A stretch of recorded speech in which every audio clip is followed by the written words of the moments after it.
We go up pretty high to 380 for removing the LEDs and adding solder to the HDMI mini Type-C port, which I can actually see solder in here this time. I don't know if it shows up on camera, but it's not nearly as much as it would be once I finish filling it out. And in the past, there have been issues with it not getting solder in there anyway. So just want to make sure that it doesn't get wrenched off by a protruding HDMI adapter, especially since so many people use adapters instead of actual cables. And I want to make sure it doesn't get, hope not. Yeah, that looks terrible. Yeah, I think my temperature is too high for that. Going down to 350, put some flux on it. Plus, you know, if you have too much solder on there, it won't sit flat in the N64. Yeah, now I'm just wicking it all away.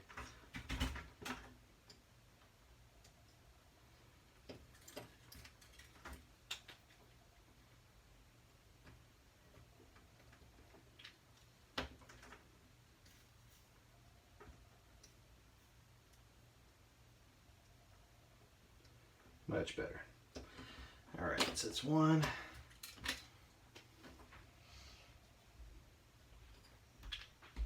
A little more solder on here.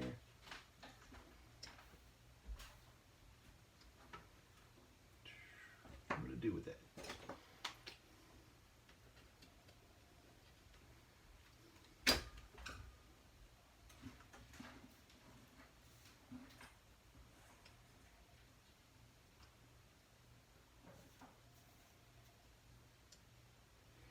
This is usually something I do to like an entire order all at once, so it's already done before I start working on the individual consoles, but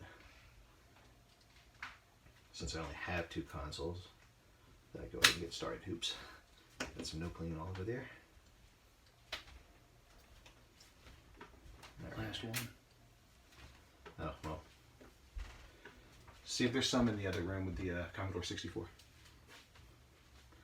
Alright, that looks good. Now, crank it back up again, because there's some high thermal mass here with the ground plane on these LEDs and the reset switch. I soldered this to the reset switch for in-game reset. Let's see. There we go, fresh solder. From this perspective, with me in front of it, I don't know what orientation the camera's in. It's going to be the upper right terminal and on the underside of the reset switch. So now I will add a little bit of solder to the LEDs. Oops. Might need to needle nose these. They're male to male. And work them out. So that one's out. Those are male to male.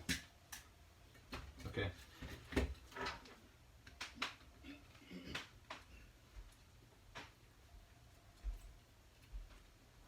That one's out.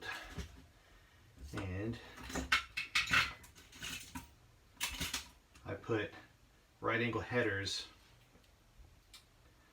on the UltraHDMI right here for connecting these two, so that it can still be disconnectable, since that connection isn't on the flex circuit for the UltraHDMI. Since this was designed before the in-game reset feature was even added, it's nice to could add a feature like that, but I figured I'd preserve the disconnectability of the whole thing. And alright, so now I've added solder to both of those. Get a little flux. That's not really clean.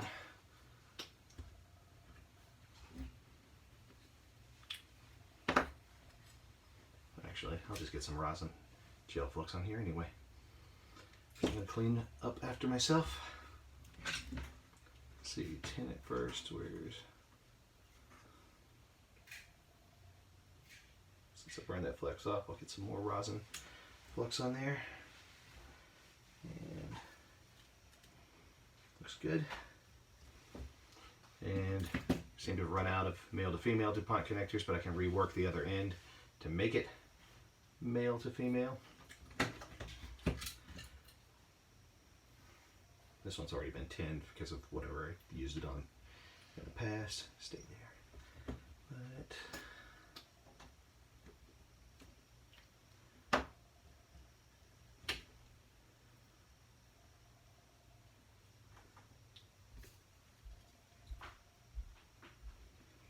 looks good. And I haven't finished clearing the holes for socketing the LEDs yet, so let's get to work on that. Get a fresh piece. Actually, I think I'll use this partially used piece. You can tell it's used because it barely flexes. I usually cut it off before putting heat on it, but whatever I was using it for last, I didn't feel the need to. So since this one has had heat on it before, let's add some fresh flux to it. And this one here is part of the ground plane, so it takes a lot more heat to melt. So I like to melt it first, wait until more heat has soaked into it before I put the braid on there, the desolder braid. That should be long enough. There. That way it more readily melts and wicks up into it before it has a chance to cool down. Well, I had it out. Then it looks like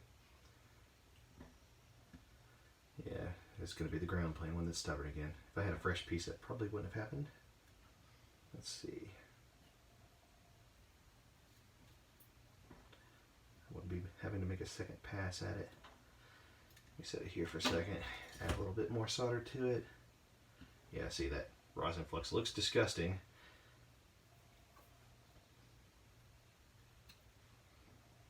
So I have to go back and clean it.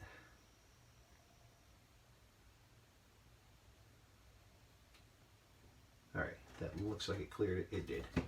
Alright, so I will use a fresh piece this time for the other one.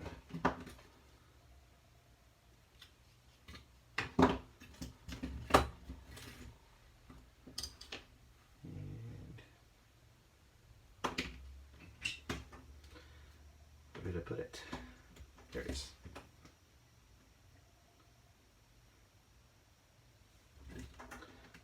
Add heat. Let me tend my iron. It's getting dull.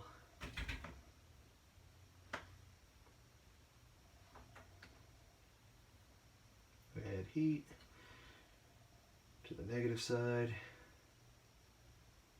I'll put a little heat in the positive side too, but just as long as I add heat to the negative last, it should stay plenty hot for me to add the braid.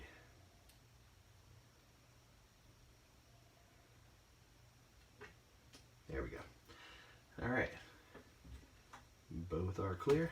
Because yeah, I'm not going to fire up this thing just for a couple LEDs. And all right, got a push dispenser recently.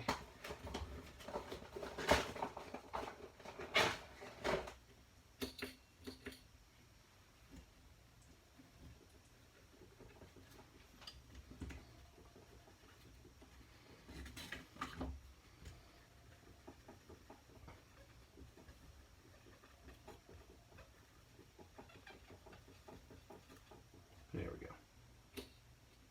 Just clean side to add some. Put the reset button.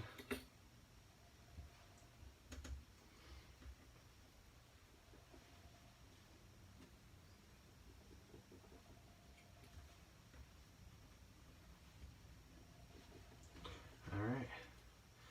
Down the bottom side.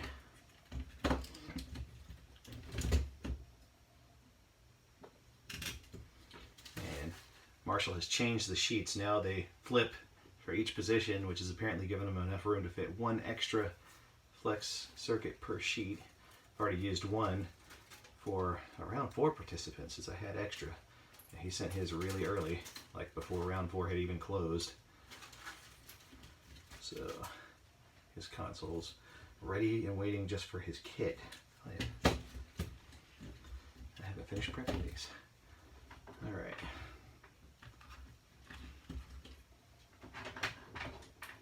Since it doesn't sit even, I use an old spent desolder braid wick container. Just cleaning the wrong thing here.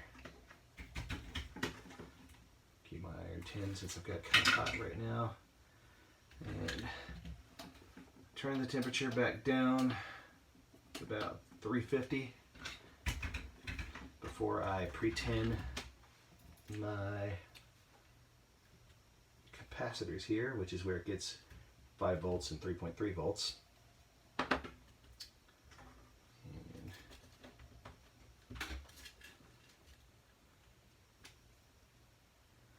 And This one's a little bit easier than the other one because this one is connected to a larger power plane.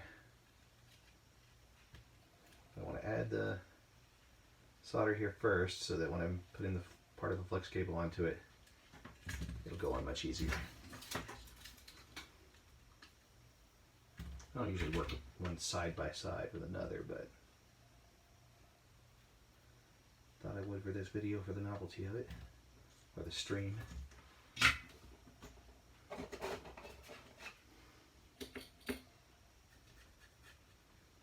Yeah, that's disgusting. Let me just clean up around here. Yeah, you can see I've removed the cartridge slot here, which actually just unplugs. Pins go through the board and connect to the disk drive connector, expansion bay connector. Yeah, that's got to be thorough clean until later, but get the fresh side of the swab back onto the RCP since that's going to be the sensitive area we work with, and I'll use it some more.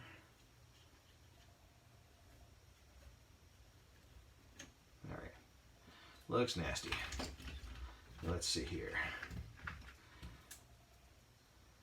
I'm turning the iron temp down more to 300 since I'm going to be tinning these cables directly and there's really nothing else to sink heat into. I don't want it to be as hot as when I've got components and a circuit board soaking up heat. Alright, so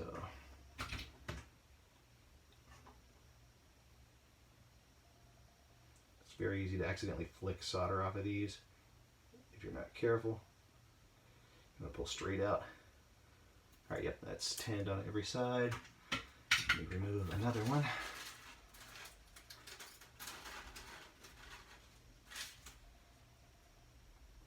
I've washed my hands, so I'm not getting very many oils on the contacts there.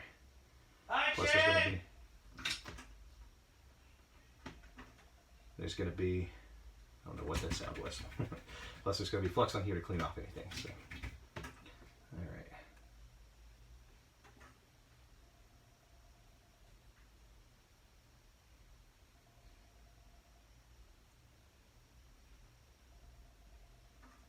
All right, cleaned up, good to go. And I still see what looks like a dull pin on there. I don't know if you can see it on camera. I'm going to clean it again. Let's see, another swab. Really going through these today. Alright, well, still looks bad. Hopefully it's something that will clean up when I get my flux and solder on there.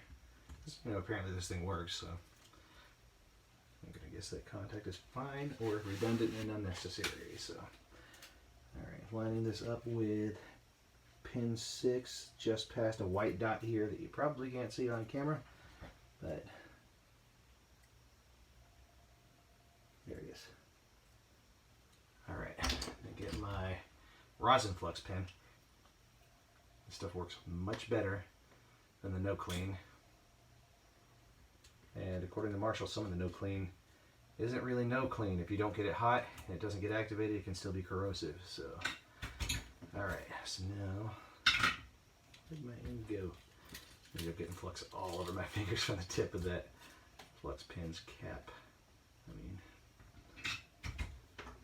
Alright, I only want the tiniest little bit on the tip here.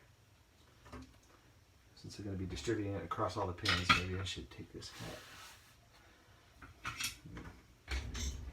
Sorry, you probably won't be able to see this, but I'm tacking it down on a few of the pins that have extra thermal mass because they're for the ground side.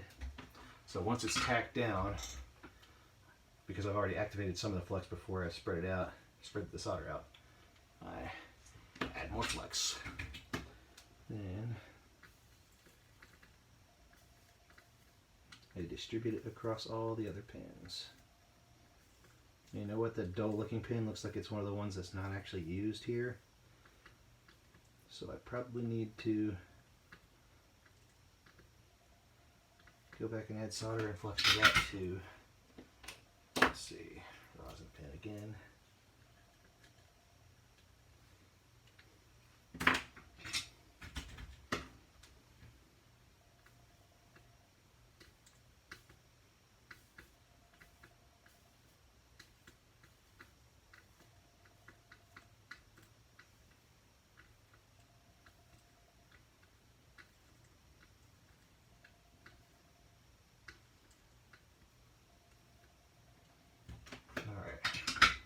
So now got one bridge, just add more flux, which all this will come off easily with alcohol, so even though it looks worse, just add more flux and clean my iron and it should wick right off onto it, and it did.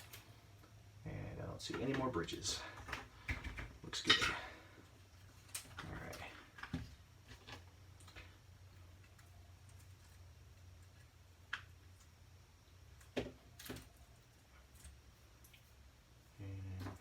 Again.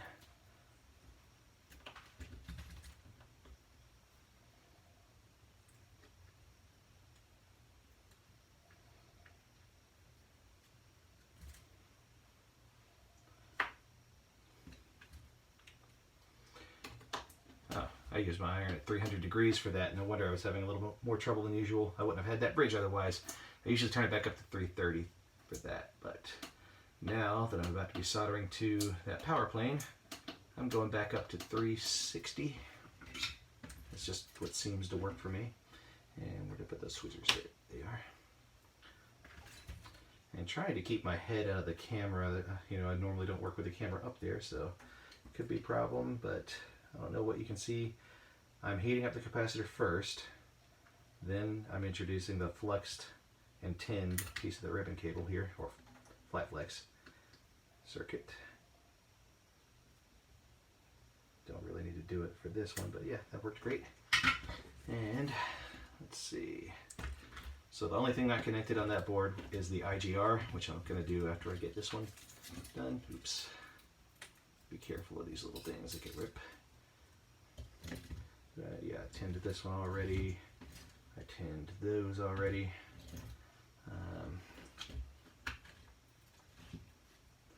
So you line this one up with pin 6. My fingers are so sticky from that flux.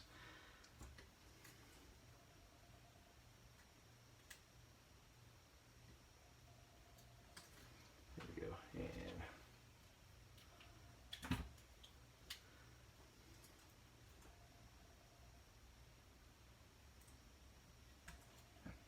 that is lined up. Fluxing it.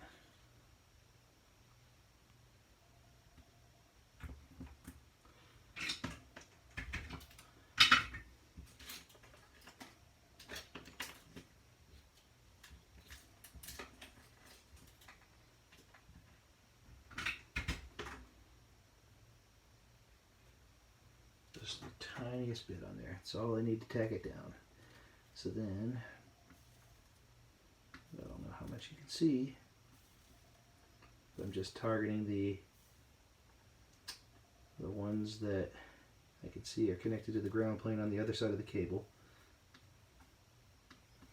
And that should be enough to tack it down. Then add some more flux. Oh, I'm way too hot for that. Go back down to 330.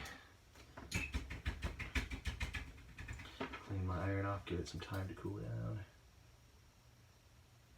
Alright, tiny bit of flux, but the flux I already added, this is probably not flux, solder. With the solder I already added, this is probably too much. I'll probably have to come back through and take some off, but that's not a problem. Alright, this is rocking.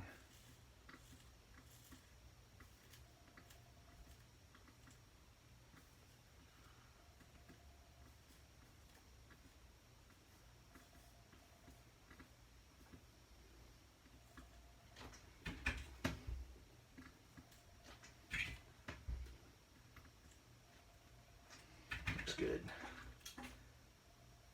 Looks very good. Except for, being covered with flux. Alright, now pre-bend these.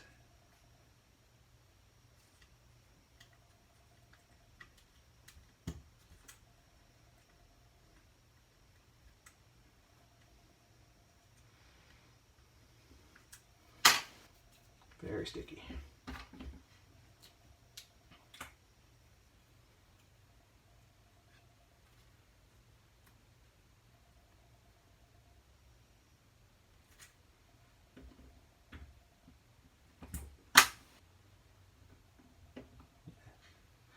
Going back up in temperature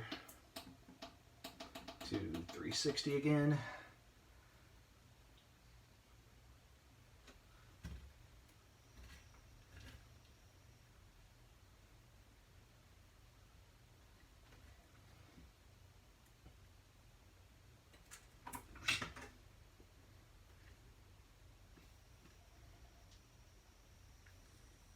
That's the one I don't have to heat first. This one, it always helps to heat first, but I don't really have a good angle on it, even though I'm trying to do it from this angle for your benefit.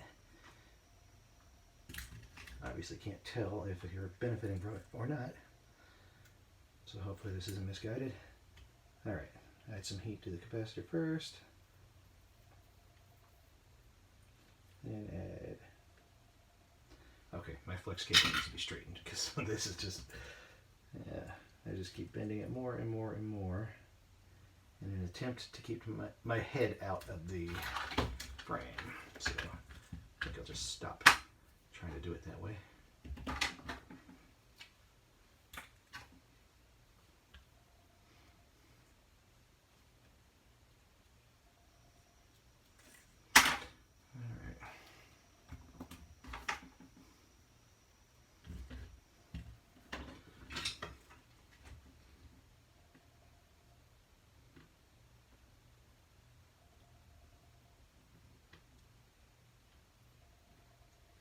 There we go. Alright, so now it's time to do the end game reset. Or not end game reset, sorry, I think I called it that earlier too. This is for reading your controller for hotkeys, which, you know, is also how it tells when you give it the end game reset hotkey. This is pretend wire, not, you know, pretend as in there's solder on it. It's definitely real wire. So, let's get a little bit of flux on the tip and go into this via here, since this is one of the later revision boards where I have to do it through the via.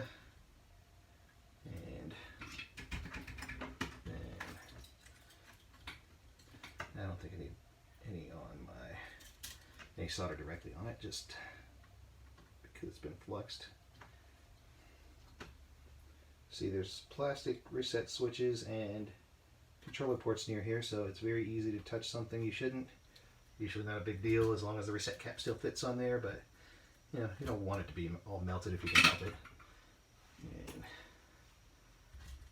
really just need a very short piece, but I give it a little bit of extra length. And let me see what it looks like on the bottom. Every now and then I come out so far that I'm going to trim it, which this should be fine, but just in case, there we go. There's no way that was going to hit the bottom RF shield, but still. Alright, so I guess we're not done with it. I still have to actually connect the thing. I've seen people solder this and then fold the cable, which leaves this sometimes folded wrong. What you want to do is fold the cable between this notch and this notch. I don't know if I can show it to you on here. But yeah, you can see that there's a notch here and a notch on the other side of this little feeler. And that's where you want to fold it. The notches are there for a reason. Alright. And now you see it's mostly in line with that already. And because I've already tinned it, I really just need a little bit of flux. Make it flow under there. Take my tinned iron and my temperature is way too high for just a little wire. Turning it down. I'm at like 310.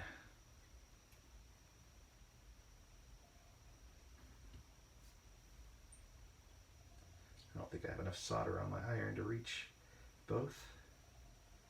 Come on. Yeah, I need to tin my iron a bit more. Even though I've now burned off all my flux.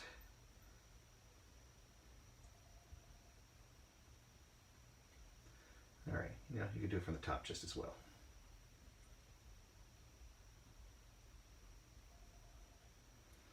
Alright, there we go. And going to snip some of that excess off.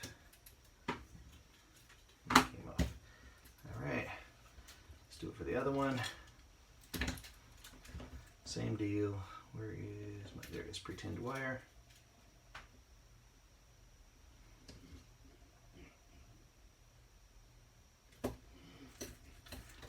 This is a great shortcut for some things, but I'm going to go through the bottom this time so I'm not at risk of touching anything plastic up there.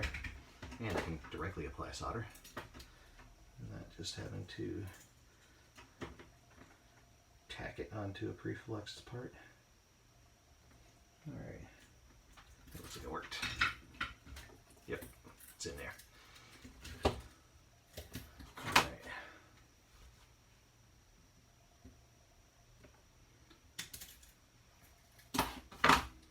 Now, you see there are two more notches here. That's where it wraps around the multi-out to reach the Ultra HDMI that gets mounted underneath that. All right, where were we? Yeah, I need this.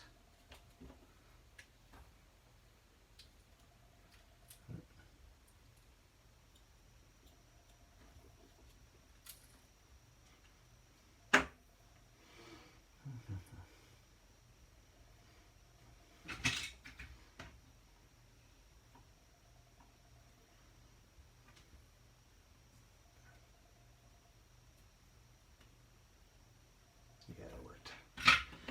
And cut off the excess. And cleanup time. I always start with a fresh swab here and then use the swab to partially clean up other areas. And I still also usually hit the RCP twice, since that's where I've used a lot of that nasty looking flux. And of course there's still a bunch of factory flux all around here.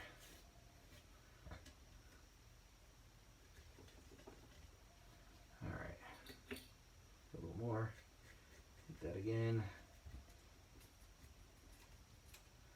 By this time things should start looking clean all over.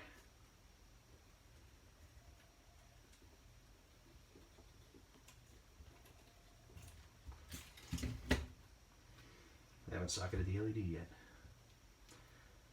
Let's see. That's right, I did already clean the bottom here. Make sure I did it on both. I did. Alright, socketing the LEDs. I've been using single pin headers, machined round pin, and LEDs sometimes don't fit into it very well, but when you tin the LEDs, they will. Just want to make sure to solder this in before you tin the LEDs, or they will solder into it anyway, and there won't be any point to socketing them. I like to socket them because people change their mind all the time. I don't even know why I'm adding this. I'm just going to have to clean it up again. But people change their mind all the time about what color they want, or I might send them multiple colors and let them choose if they're comfortable opening their system up to switch colors. Alright, I need to clean this iron again.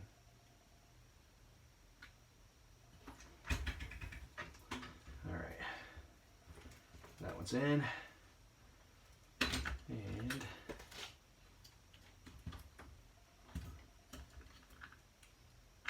that's not sitting on the Ultra HDMI boards, that's sitting on the spools from spent solder wick. Alright, I have not cleaned this one yet. Start on the RCP.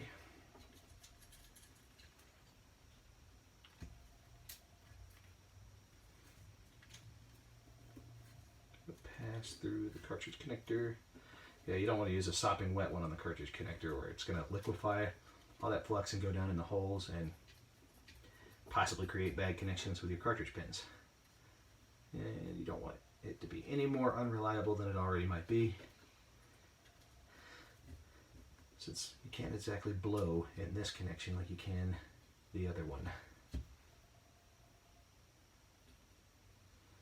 Alright.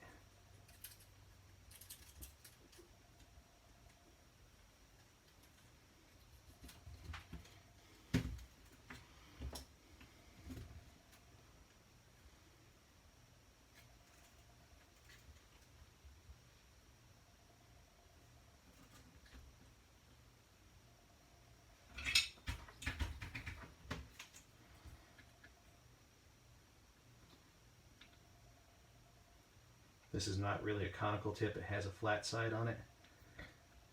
That's why I like it, because I can use it to deliberately distribute solder across 2 pins. On something like an UltraHDMI, well, on an RCP. Alright, that looks good. And, well, except for the fact that I wanted to clean it afterwards.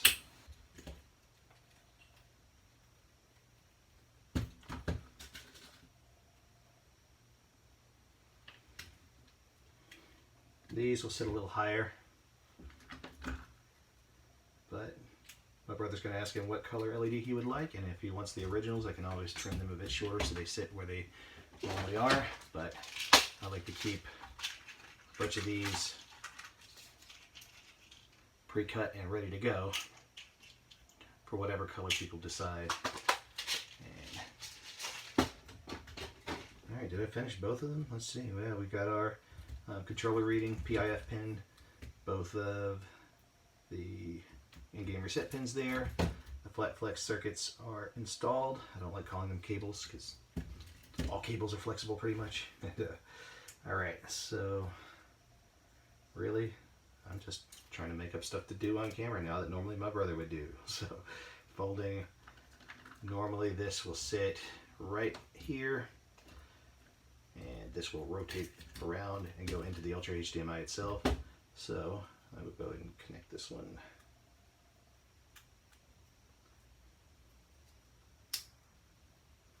Alright, so yep, that, if I hooked it up right now, everything would work except the in-game reset, which, yeah, I guess I might as well go ahead and solder in one of those too.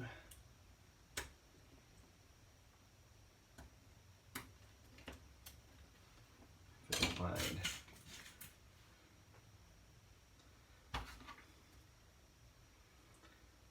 Let's see. Yeah.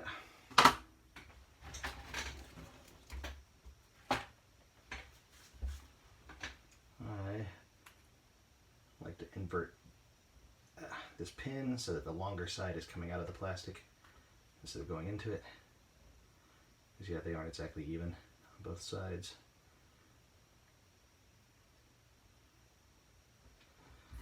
But yeah, again, this is something I usually do all at once for, like, let's say I ordered 25 kits, I'll do 25 of these all at once. And I need more room.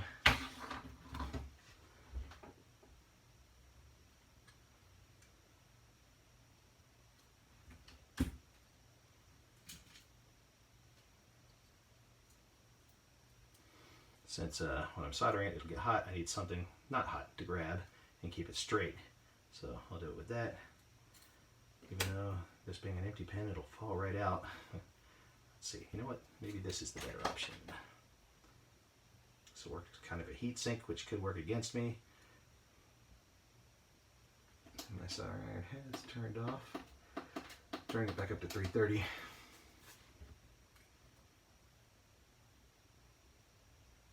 Where is my, there it is.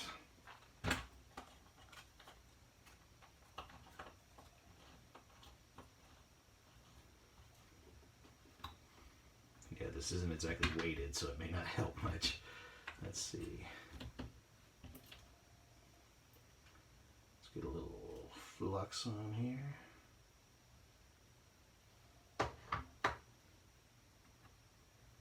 Spread it in the via. Or through hole. There we go.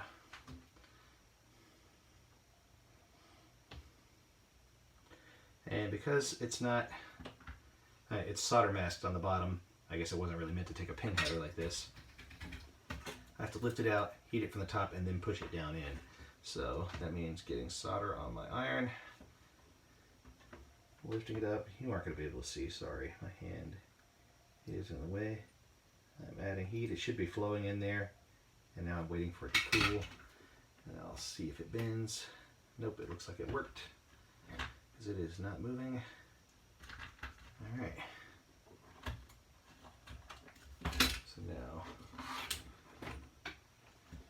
you can see that, oh, this is the wrong one. This is the one that I still need to turn into a female DuPont header.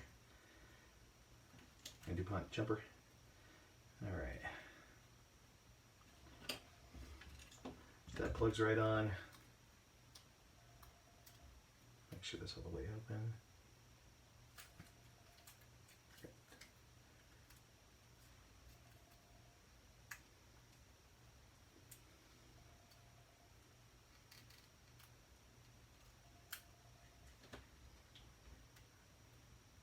Alright, so that is a completely functional Ultra HDMI. It's just not mounted yet. So, yeah, if I slapped a cartridge slot in here and plugged in power and video, you could play it exactly like this. Well, of course, expansion pack or jumper pack as well. Alright, so that's 2 of them. We're done. Maybe I can give you a closer look at the soldering. There we go.